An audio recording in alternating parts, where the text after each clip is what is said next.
demi bisa memaksimalkan 4 laga sisa di babak round 3 kualifikasi Piala Dunia 2026. PSSI, seperti kita tahu, masih mengupayakan segala cara untuk memproses pemain keturunan untuk membela Indonesia, entah itu di bulan Maret atau Juni mendatang. Dan setelah Ole Romani masih ada nama-nama macam Jairo atau kemungkinan Emil Audero, Mauro Zylstra hingga Miliano Jonathans. Ya, bisa dibilang dari nama-nama tadi, Jairo adalah yang peluangnya paling besar bisa dinaturalisasi dalam waktu dekat, mengingat berkasnya udah masuk dan tinggal dilengkapi. Walaupun juga pastinya itu nggak gampang, mengingat waktu yang terus berjalan. Nah, melihat situasi yang ada, Jairo sendiri dikabarkan cukup santai dan percaya kalau semuanya bakal bisa clear tepat waktu. Di sisi lain, Kevin Dix yang baru-baru ini ada di podcast Tom Hay di kanal YouTube The Highway mengungkapkan sebuah rahasia besar. Lantas seperti apa? Mari kita ulas selengkapnya.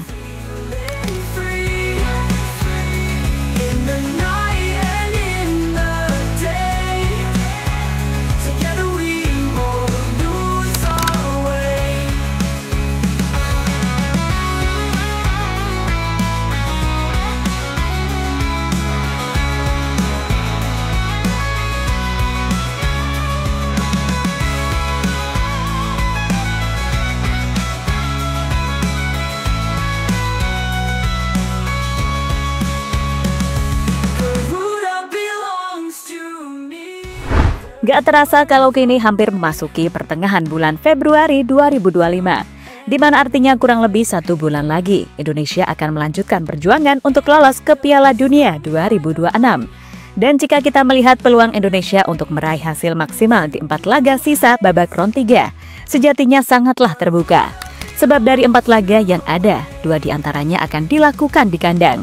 Meski begitu, semua juga tahu kalau itu bukanlah sesuatu yang mudah, karena di satu sisi tim-tim pesaing pun juga pasti melakukan evaluasi.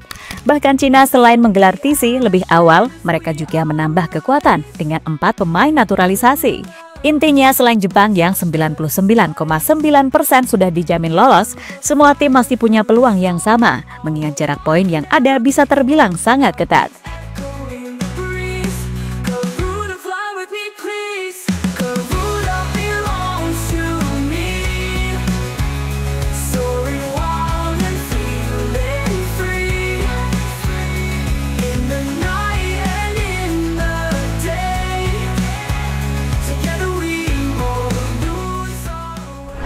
Sementara itu, jika berkaca soal kekuatan, sebenarnya Indonesia punya keuntungan, terutama untuk laga di bulan Maret mendatang.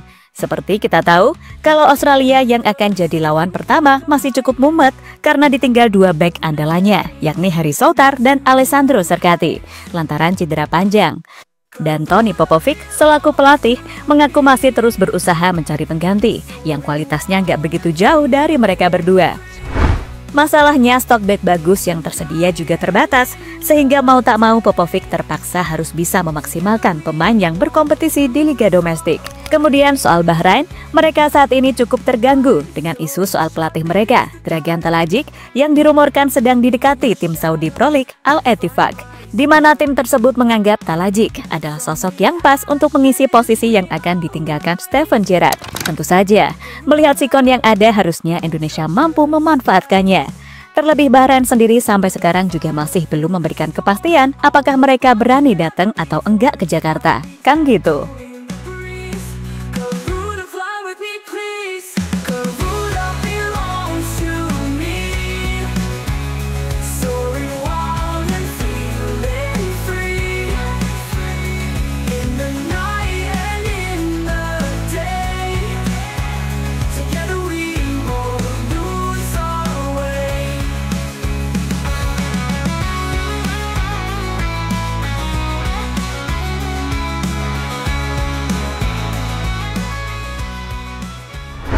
Sementara itu, untuk Indonesia sendiri fokus utama selain soal jajaran kepelatihan yang masih harus dilengkapi, penambahan pemain juga masih jadi salah satu hal yang sangat penting.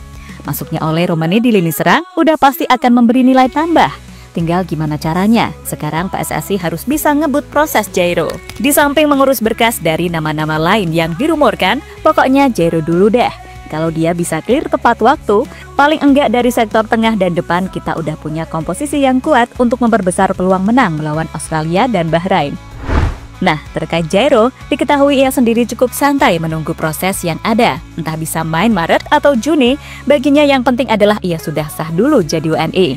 Walaupun pastinya, secara hasrat Jairo ingin segera melakukan debut secepatnya. Dan Jairo sendiri kabarnya juga udah menghubungi beberapa pemain diaspora lainnya untuk yakin aja memilih Indonesia. Nah, salah satu nama yang kemudian dihubung-hubungkan adalah Pascal Struijk. Ya, Pascal dan Jairo meski nggak deket-deket banget, tapi diketahui koneksi keduanya sangat bagus. Hal itu lantaran Pascal adalah junior Jairo ketika masih sama-sama main buat Ajax. Ya, saat Jairo main untuk tim senior Ajax pada periode 2013 sampai 2017, Pascal sendiri main untuk tim junior Ajax pada periode 2016-2018.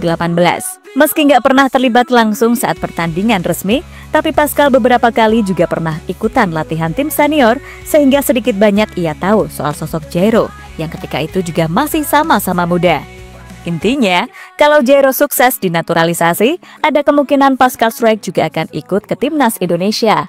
Karena selain sulitnya persaingan di timnas Belanda, kondisi timnas Indonesia kini juga benar-benar punya potensi untuk menembus level yang lebih tinggi. Dengan pemain-pemain berpengalaman seperti Jaitses, Kevin Dix, Marten Pas, Messil Gers, Eliano Renders, Ragnar Oratmangun, Shandy Walsh, Kelvin Verdong, Tom Hay, bahkan Jordi Amat sekalipun.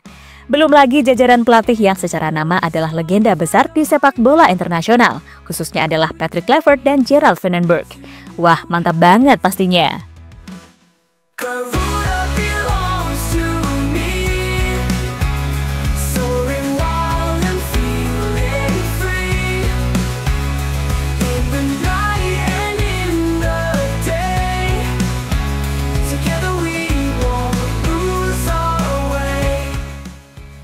Kevin Dix senang Indonesia berkembang sangat pesat. Sementara itu, meski Kevin Dix tak bisa bermain untuk timnas Belanda yang memiliki level top di dunia sepak bola, pada akhirnya ia tetap bangga karena bisa bermain untuk timnas Indonesia yang merupakan bagian dari asal-usulnya.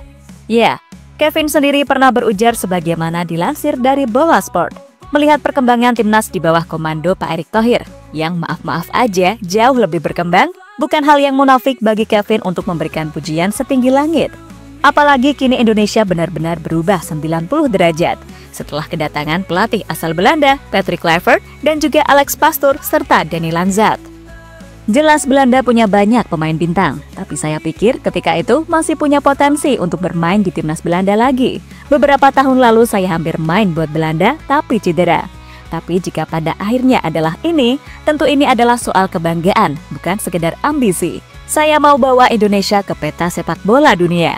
Tentu saja itu bukan sesuatu yang harus saya putuskan sekarang, karena setelah 3 bulan pertama ketika itu, tak ada kontak lagi ke agen saya.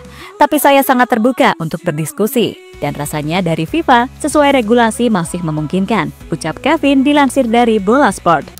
Dan kini, Kevin Dix yang baru menjalani laga debutnya bersama timnas saat melawan Jepang akan memberikan yang terbaik di 4 laga sisa babak round 3 ini.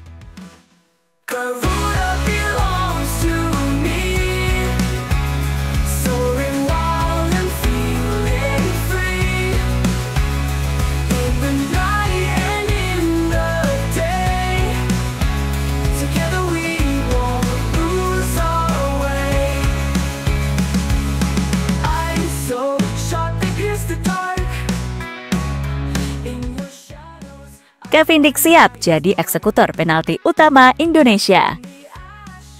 Sejak jadi eksekutor penalti utama di tim ibu kota Denmark pada April 2024, Kevin Dix punya catatan bagus. Kevin Dix sudah 11 kali maju sebagai eksekutor. Dalam 11 kali kesempatan, hanya sekali dirinya gagal saat menghadapi Kolding di Piala Denmark. Sisanya Kevin Dix berhasil menunaikan tugasnya dengan baik. Pemilik satu caps timnas Indonesia tersebut mengaku bahwa timnya banyak mengalami kegagalan saat situasi tembakan 12 pas. Kevin Dix berani angkat tangan kepada pelatih untuk maju sebagai eksekutor, tetapi pemain 29 tahun itu jadi penendang nomor kedua. Usai perginya Diego Goncalves dari FC Copenhagen, dirinya dipercaya menjadi penendang nomor 1. Kevin Dix memang membawa warna baru bagi skuad timnas Indonesia. Pemain kelahiran Apeldoorn tersebut bisa bermain sebagai semua posisi di lini belakang. Selain itu, kemampuannya sebagai eksekutor penalti jadi pelajaran penting bagi rekan setimnya di timnas Indonesia. Namun dirinya juga ditanya jika dipercaya menjadi penendang nomor 1, Kevin Dix bersedia jika dipercaya maju jadi eksekutor. Namun, dirinya tetap menghormati pemain yang sudah dipercaya jadi eksekutor tendangan penalti sebelumnya.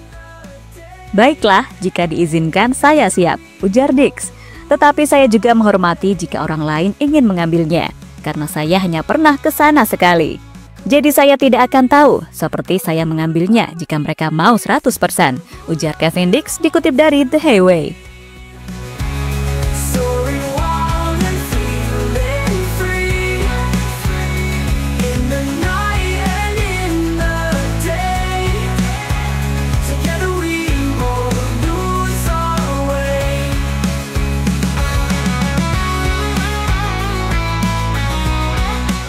Dan terlepas dari apapun, semoga aja dengan sisa 4 laga di babak round 3 ini, Timnas Indonesia bisa memberikan hasil yang terbaik.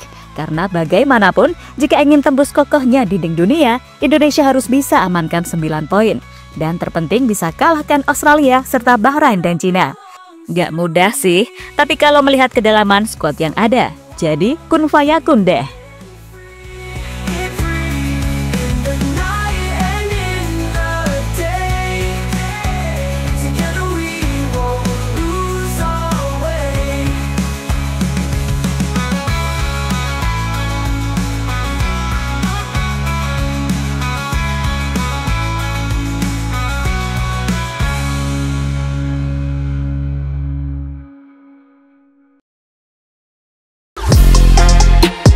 Halo, izin iklan sebentar ya guys. Jadikan ruangmu bernuansa Timnas. Temukan beragam poster dinding, sepak bola dan Timnas dengan desain menawan, kualitas premium dan harga yang tidak akan menguras kantong. Segera klik link Shopee di deskripsi video ini dan dukung Timnas dengan sepenuh hati. Mulai dari dinding rumahmu.